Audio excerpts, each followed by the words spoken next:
Hi everyone, today I'm here with Dr. Din, a family medicine and sports medicine physician who is also the division vice president of the Sutter Medical Group. Yeah. Oh, got That's it. You got it.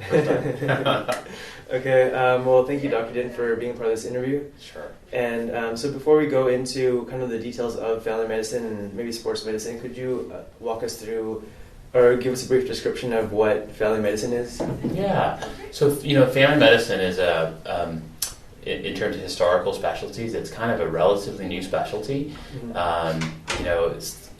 rises somewhere in the 60s, I think, in terms of having a defined specialty.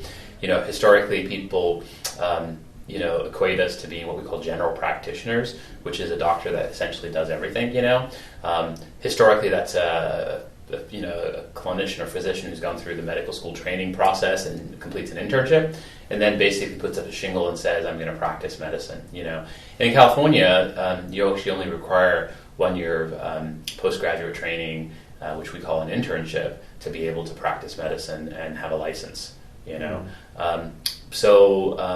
Family medicine really arose in terms of understanding that that 1 year of internship is really not adequate to address health issues for most people, and so that's how family medicine was born as a specialty.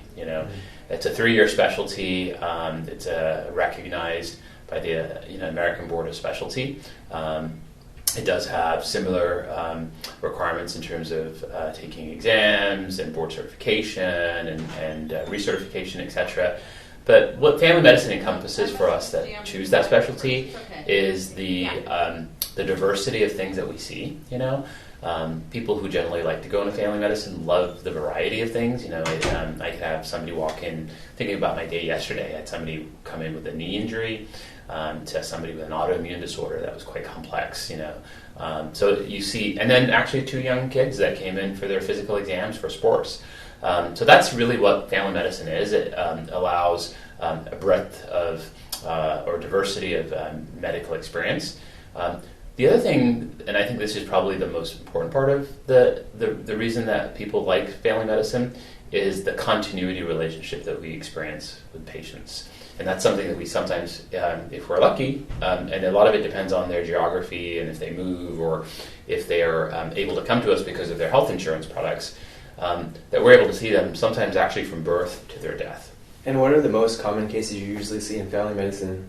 So family medicine, a lot of what we do is preventative care, and that's just emphasizing a lot of things I think Adnan have enjoyed, which is nutrition and health, exercise. So we're really trying to focus on the key things. We look at things like, what a lot of other clinicians would look at in terms of higher risk things, changing lifestyles, especially when it relates to smoking, managing blood pressure, helping manage or prevent diabetes, similar with dyslipidemia. So those are just the most common things that we deal with. And then the acute things that we deal with. So I define things as being more chronic or long-term, which would be more preventative or chronic disease management. And then there's a little more acute stuff, and that would be folks who come in, they twisted their knee, they've got cough or cold, or some form of ear infection, and they want some reassurance or treatment around that. You're a sports medicine subspecialist. Mm-hmm. What are the subspecialties of family medicine? Yeah, so there's a number of paths, and people can, and it really, that's the beauty of family medicine, is people often pick something that they're really passionate or interested in, and it's really diverse. We have people who do family medicine who really enjoy, for example, and its own niche, which would be transgender medicine, for example, where they can really learn a lot about the issues related to that and some of the medical related components that are sometimes necessary. In my field, especially being an osteopathic physician, I really enjoy the musculoskeletal system, and so for me that was very natural to look at patients in terms of a sports medicine approach. And we're not talking about high-end professional athletes. We're talking about people like you and I who are just doing our regular daily thing and start having the aches and pains of life. There's folks or friends of mine who are doing family medicine and love obesity and helping patients lose weight, So I have a friend who does that as his kind of thing. I have another friend who's very much into diabetes and so that's his kind of thing. So he's essentially a diabetologist, but also does family medicine. And then there's another person who does obstetrics. So, they're doing the basic family medicine in their clinic practice, but also going to the hospital and delivering babies. Mm-hmm. So as you can see, there's a lot of variety in terms of what people choose. Well, family medicine kind of has this like stigma from other specialties that they tend to be more of like a referring out specialty. When does a family medicine physician kind of refer out, and how often is that versus like taking care of the task or the patient themselves? Yeah, and it's an excellent point. I think that there's a perception that the purpose of the family doctor or the primary care physician is to basically refer, and that's actually furthest from the truth. The reality is, and this is applicable to most people in primary care, is we manage 90% of all health in this country. When it comes to people that come in, 90% of most things are what we're here for. And you think about that, that's a lot of healthcare delivery. So we provide, the resources and care for that. And then there's probably about 10%, and that's an approximate statistic in terms of things that may require tertiary care or higher level care. And those are folks who are maybe more specialized in that field. A good example would be somebody, for example, who needs surgery. I have had some experience in terms of doing surgery, but I'm certainly not capable of taking out an appendix. And so that would be something if I identify somebody who either has a risk of having appendicitis or I think has appendicitis, I would, appropriately refer them to a surgeon to have that procedure performed, But in terms of the necessity, a lot of that depends on the geography. You think about the country as a whole, we're very much in terms of rural as well as suburban, And so when you're essentially in a bigger city close to a large tertiary hospital, you're going to find more subspecialists that are available, and sometimes that lends to sometimes the referral patterns in that area. If you're somebody who's in a more rural setting, a lot of times you're really it. You're the person who's going to be managing most health conditions there, and then if that patient needs referral, it's going to be tricky sometimes, and that's where things like telemedicine or other things can sometimes help. Before we go kind of more into family medicine, could you explain why you chose family medicine in particular? Yeah, so for me personally, it was a passion that I think started when I was probably around 10 years old. I actually originally grew up in London, England, and in England, family medicine is really the heart of the whole healthcare system. And I had a relationship with my family doctor growing up. I remember having heartburn and having him come to the house in the evening and give me some Tums, and I felt better, and I thought it was a miracle, So that experience and having that longitudinal relationship with that physician inspired me. I think that the role that he played in terms of being the physician for the community and taking care of health and it really did inspire me to pursue that. Also, I think in terms of going through the educational process, I think for a lot of you who are actually going through medical education right now, thinking about, what specialist should I be? I always wanted to go into family medicine because I really love the variety. Part of the reason I even went into medicine was to understand the human body better. And I think there's no better specialty than family medicine to really fully integrate everything about the body and have the ability to basically touch every system in the body at some point, sometimes daily, sometimes weekly, in terms of patients that come in. And so for me, it's a great honor to have that privilege. And so I equate it a lot to a mechanic who can kind of do everything, but sometimes he or she needs help, and for example, the transmission needs to be replaced. And then we have to find somebody that does transmissions, I use car analogies a lot with patients, and I think they like that.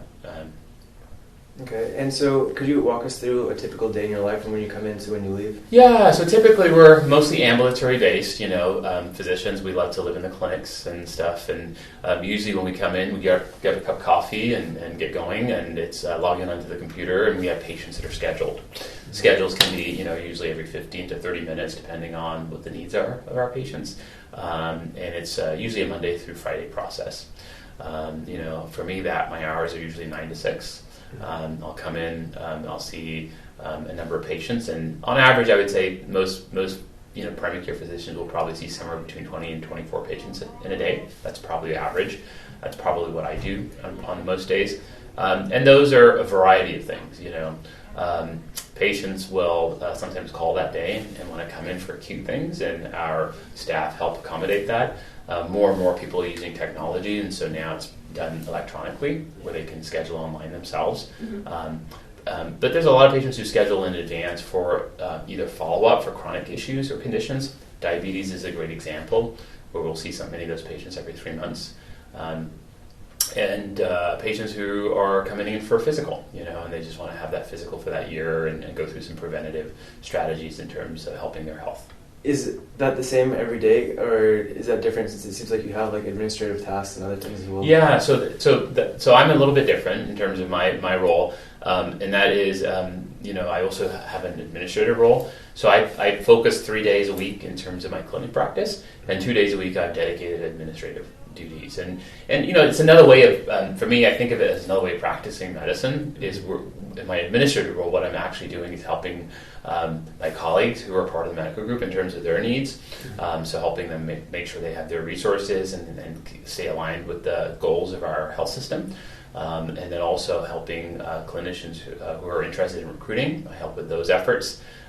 Or clinicians who may be struggling in terms of their practice, So 2 days a week I actually devote to that effort. I have administrative partners who are here 5 days a week who are more full-time administrators, so we work together as a team.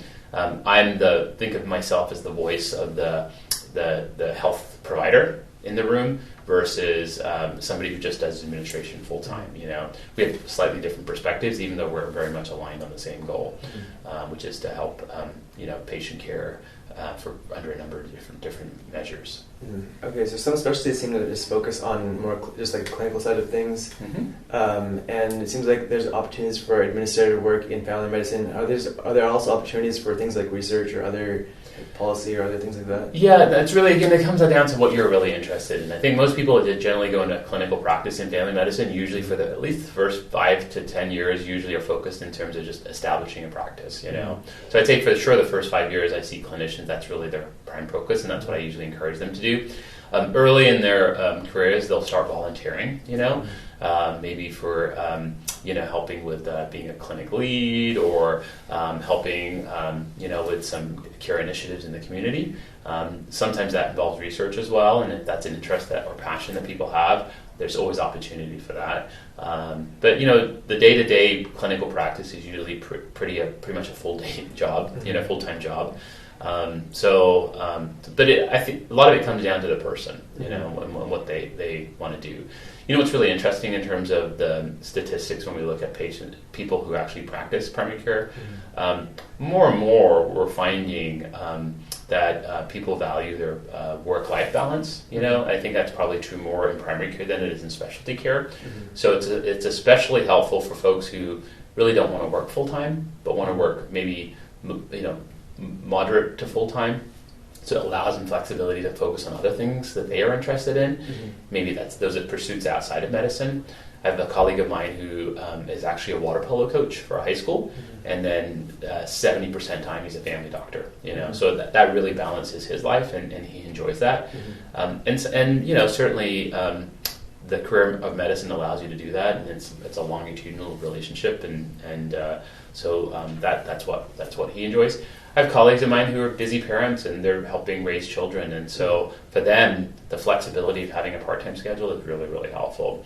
I think that's more so in primary care than it is in specialty care. One thing I was going to ask later was how you establish a work-life balance. Would you recommend the best way to do that is to do like 75% full-time or something? Or? It's really hard to answer that question. I think there's no exact formula.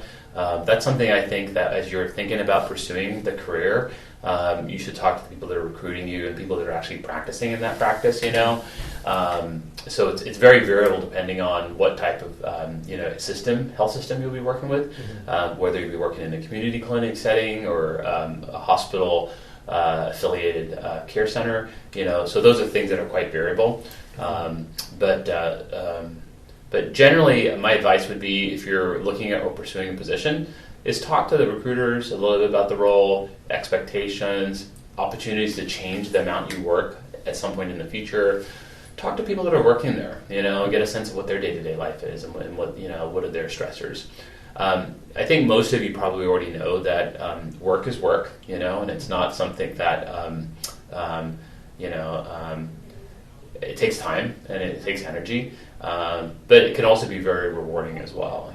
So I think one of the things that I'm mindful of is wellness for not patients, not just patients, but for clinicians, and that is the epidemic of physician burnout in this country. The statistic is over 50% of physicians at any one point in time are burnt out as defined, by certain metrics, and that saddens me to think that that's the case. And I think in order to overcome that, there needs to be that flexibility in a person depending on where they are in their phase of work-life balance. For me, exercise is key. So before I came to this interview this morning, I worked out at the gym, and I try to do that almost every day. And so I'm trying to practice what I preach, and that helps me in terms of my work-life balance. Okay, are there any other tips you'd recommend for preventing burnout besides? Absolutely, yeah. No, I think there's a very clear formula, and it's something that I think it's unfortunate that our health education system doesn't always support that, because we're so focused in terms of just doing well in school and less focused in terms of our personal health. So I'm hopeful that will shift to some extent. I think I'm hearing that that's probably happening, but I can share that, the days of let's say the intern, being on call for hours at a time, not very healthy and probably dangerous when it comes to practice of medicine. But let's say you're out and you're done with residency and you're pursuing your life and career. I think really kind of focus on your personal wellness. It's really incumbent for us to practice what we preach.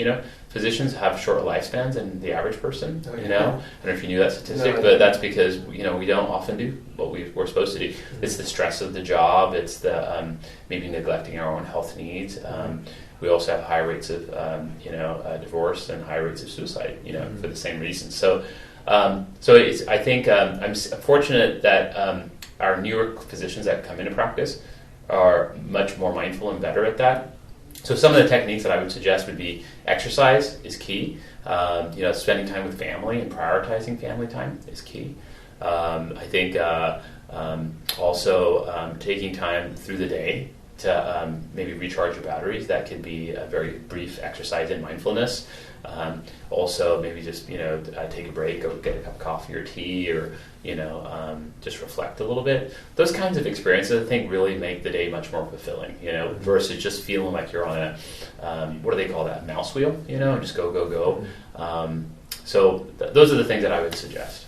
Going back to kind of like the details of family medicine, what's the most challenging aspect of family medicine? Yeah, honestly, it's really the reason it's the most exciting as well is the diversity. Think about the responsibility of being able to address 90% of all healthcare in this country. That's a lot of keeping up with stuff, But it's something that we enjoy. And fortunately, with technology and other resources in the EHR, we're able to kind of connect the dots, So that's probably the most challenging, I think. I think at some point, as you go through the specialty in years of practice, you eventually decide, I'm really not going to be doing obstetrics anymore. And that's something that I did obstetrics for the first 7 years of my practice, and I realized that very quickly that, it's probably not sustainable for me to keep doing that. So even though I enjoyed obstetrics tremendously, it was very fulfilling. It was also physically very taxing. Kept staying up all night, and trying to help a pregnant woman deliver and being with that family just takes a lot, And so my heart goes out to people that continue to do that, and I think it's a very needed,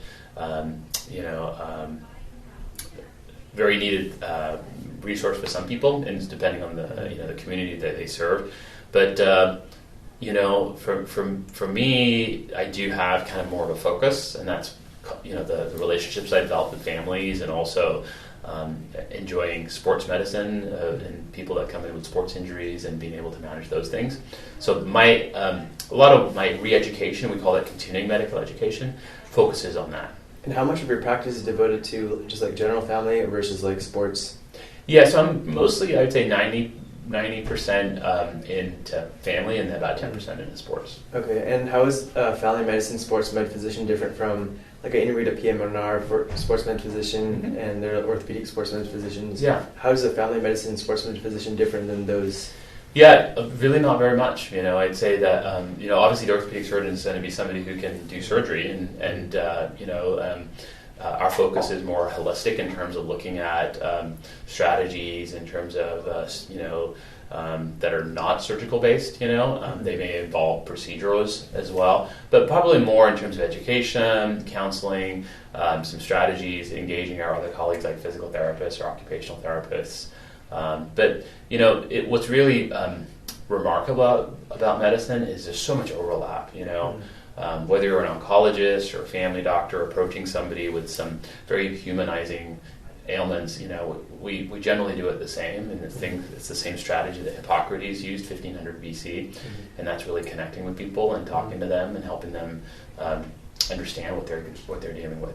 And is there a difference in like the demographic? You mentioned you seem to treat more of like the average person rather than maybe like a professional athlete. Is that true for all like family medicine, sports medicine physicians? Yeah, again, it depends on the system that you're working with. I have a colleague who works at a university system, and he actually is much more involved with and it's actually UC Davis, where he's involved with the athletes that are at UC Davis, and so there's a much higher performance than certainly myself, or people that are like me, but the basic principles are really the same.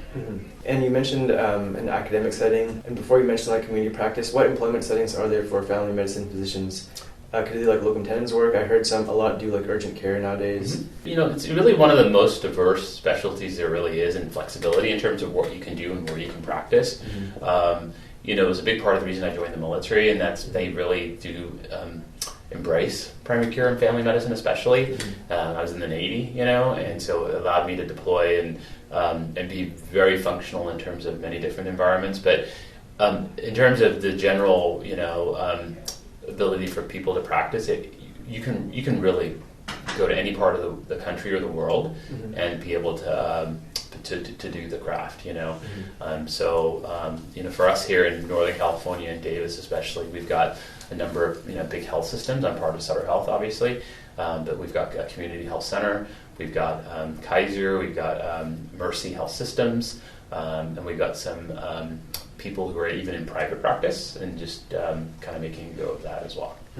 And so, are there opportunities for part-time locum tenens work or things like absolutely that? Yes, yeah, yes, I would say absolutely. If you're interested in traveling and have desires to maybe look at other parts of the country, I have a friend of mine who did that for the first 3 years after residency. Absolutely loved it, and I remember having dinner with him, and he pulled out a map and he spent time. I would say it looked like pretty much around the whole country, and had a wonderful story to tell, when it came to that. But I think a lot of people generally, they kind of know where they want to practice, and they have a desire to be in a certain geography. That may be because of their personal reasons. Sometimes it's family that are in the area. That's usually the main driver, I think, in terms of physicians that I see want to join our practice. Is they have a desire to be here, and they've heard good things about our systems. Sutter Health has been around a long time. It's a very stable employer. It has great benefits, and that's true of all of the other health systems too. So, but we all have kind of our pluses and I would say some minuses as well. But that's really the reason people come to us. What would you say is the most rewarding aspect of family medicine? For me, it's the relationship by far.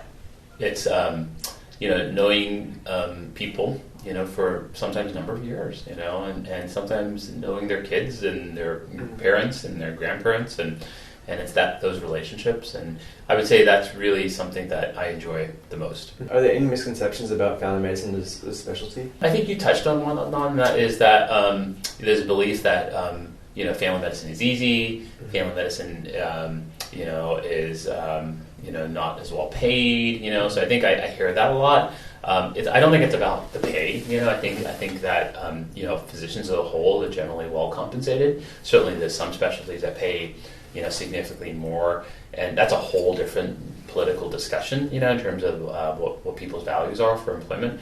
But the other, I think, negatives are that not just family physicians or primary care physicians are not clinically trained to manage, certain health conditions, and that's actually furthest from the truth. I think patients really decide that for themselves, and a lot of times patients have a perception that, for example, if they've hurt their knee, they need to go see an orthopedic surgeon, and that's without, for them it's a gap in information in terms of not even understanding what they're dealing with first. And so part of my role is, especially if I have a relationship with them, is to reassure them that most things don't require surgery, fortunately, when you hurt your knee, and so there's things that we can do to manage that. And so it's sometimes just a bit of education in terms of helping people, or if they do desire, they want to, we're certainly happy to help them make that transition as well.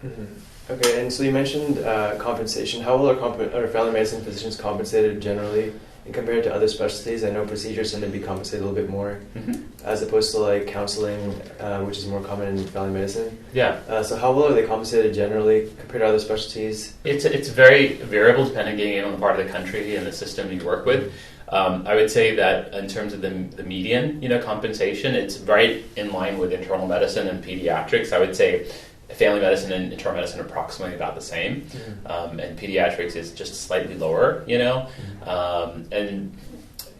that's, and again, most of those clinicians are going to be ambulatory or office-based, clinicians.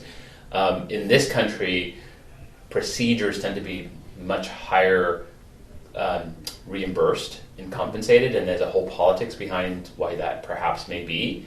And it may be part of the reason that our health systems are so expensive compared to other countries around the world, where we tend to prioritize doing procedures over counseling and preventative care. And if you look at healthcare disparity, disparity in terms of finances and cost, it's significant, compared to this country. And we spend significantly more money in this country for the same health outcomes compared to other countries. So, but I think in terms of the general compensation, how would you recommend family medicine physicians that are trying to maximize their income do so? Yeah, for me, it's really not about maximizing. It's really about longevity and enjoying the practice. I remember going through training, and I remember hearing folks who, for example, do cardiothoracic surgery, and I realized, gosh, that's a very lengthy training process, and there's a high mortality to that specialty.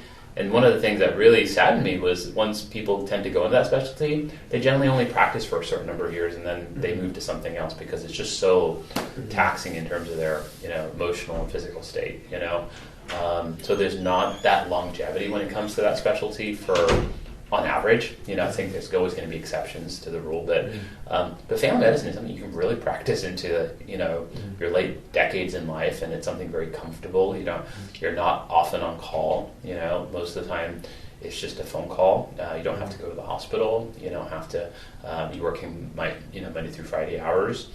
So when you're trying to balance family and needs, it has great staying power and longevity.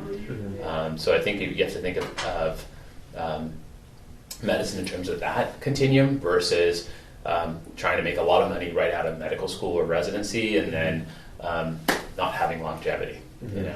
So I think that's where I think sometimes students sometimes struggle in terms of more the immediate gain versus what the long-term gains are going to be in terms of their clinical practice and longevity and enjoyment as well, and fulfillment. Look at scales when it comes to satisfaction in terms of the specialty, and I would say primary care and family medicine is one of those, has the highest, one of the highest when you compare it to other specialties. Okay, because it seems like a lot of people that are perhaps interested in primary care are sometimes scared of it a little bit because of like the ability to pay off like student loans and things like that. Absolutely. I hear that all the time, and I realize that, gosh, school is very expensive for me. I was fortunate to get a scholarship with the Navy, and they helped to fund my education, so that helps tremendously for me. But not everybody has that opportunity, But one of the things I counsel the newer physicians that join us is that there's a staying power here. That that if you just continue to do what you're doing, and with the income that you're achieving, it's just going to take time, and you'll make it. It's like when people generally buy a house, They take 30 years to pay the mortgage. Mm-hmm. So think of it, they don't try to pay the mortgage in the first 2 years. That would be really, really difficult. Mm-hmm. And I realize there's an anxiety when you have hundreds of thousands of dollars in student debt, and to get rid of that debt, but we don't look at houses that way. We think of houses as being a long-term investment, and I would say your career is a long-term investment, and you will pay back that investment over time. Okay, and what tips would you give new physicians coming out to manage their finances better, maybe like investments or things like that? Yeah, generally use the resources in the employer that you're working with. For us, we have a number of financial advisors that are really there to advise and not try to sell us any products and stuff like that. We have, invest in your 401k. A lot of times the employer will match that 401k. Talk to some, people who are experts. We're physicians. We're not really monetary experts. And so it's sometimes helpful to talk to an expert just to get an idea of what you might want to do in terms of your budget. So think about that. It doesn't mean that you have to live. I think you can live within your means and really have a very good lifestyle, So probably getting some advice would be a good idea. Okay, so a financial advisor or some kind of expert. Mm-hmm. Okay. How has medicine changed since you started practicing, and where do you see it going in the next few decades? Yeah, that's a great question. I would say let's even think in the next 5 to 10 years. I think medicine is going to change tremendously in the next 5 to 10 years. There's no question.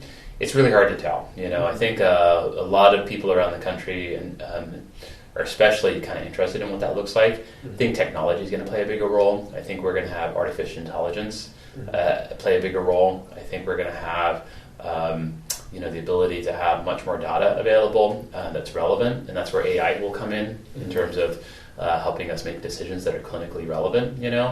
I think the ability to connect with patients in different formats, whether it be through some kind of medium, like a phone or the internet or computers.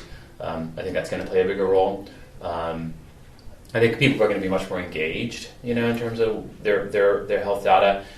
More and more people are starting to leverage wearable devices like their watches and things like that provide biometric data that can be fed back to the clinician or healthcare team. And so I think that's going to play a bigger role. So I'm really excited. Things are certainly shifting more to the patient or the consumer, and engaging them much more, which I think is great. And there's a lot of great information now that's out there for patients that they can access. And so it gives them a much more educated approach when it comes to making healthcare decisions. How is the lifestyle of a family medicine physician different from that of another specialty?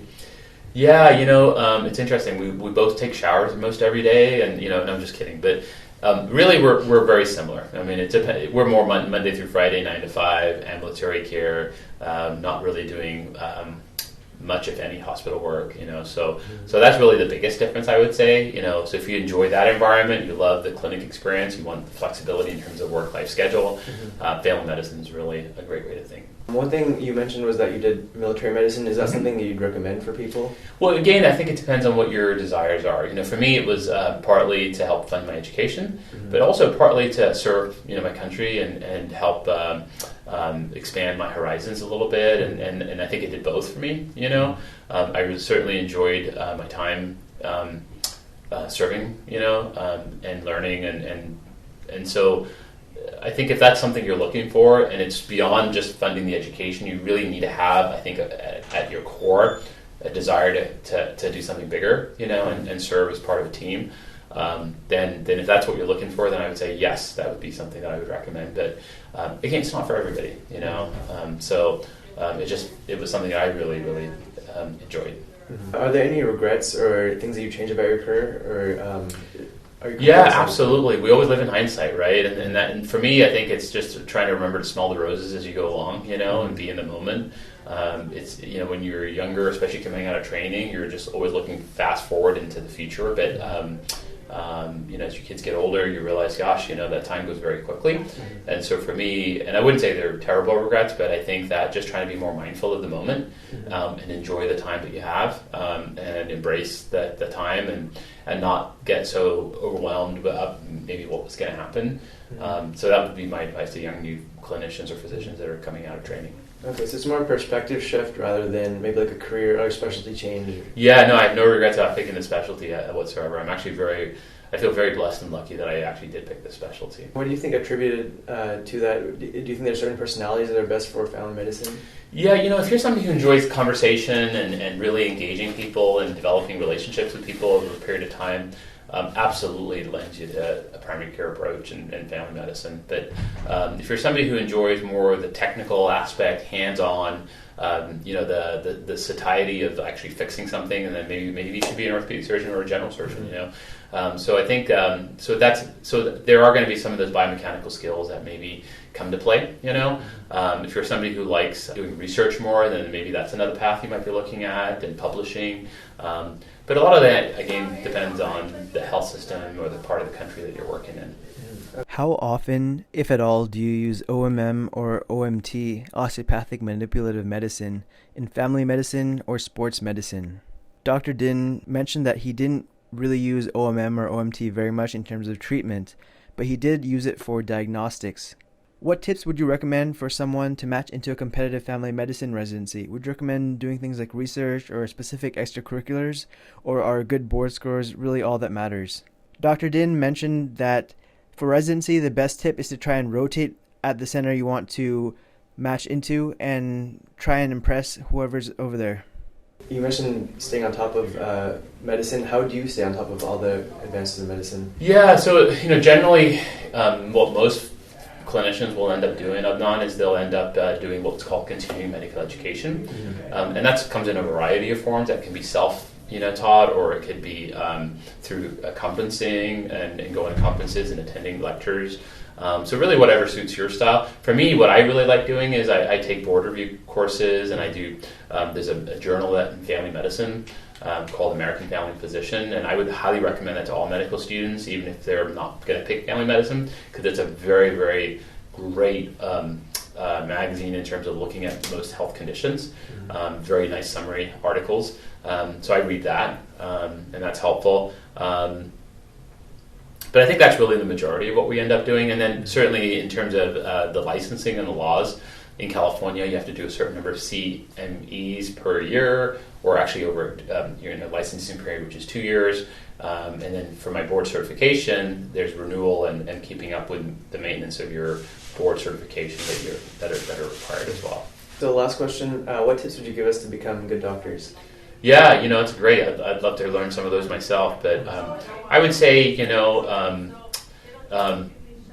learn to be able to connect with your patients and your staff and people that you work with. Realize that you're just part of a team, and you can only, and it's the team approach, and it's the team that really makes the difference. And just be humble that way, and recognizing that. I think also try to spend some time investing and keeping up with your education and enjoying that. But also really, really important is try to find some interest outside of medicine as well. I think that's something that whether it be music or exercise or volunteerism. I think as a human, it really helps to center us in terms of people, and it helps us realize that we're part of a bigger picture in this whole universe.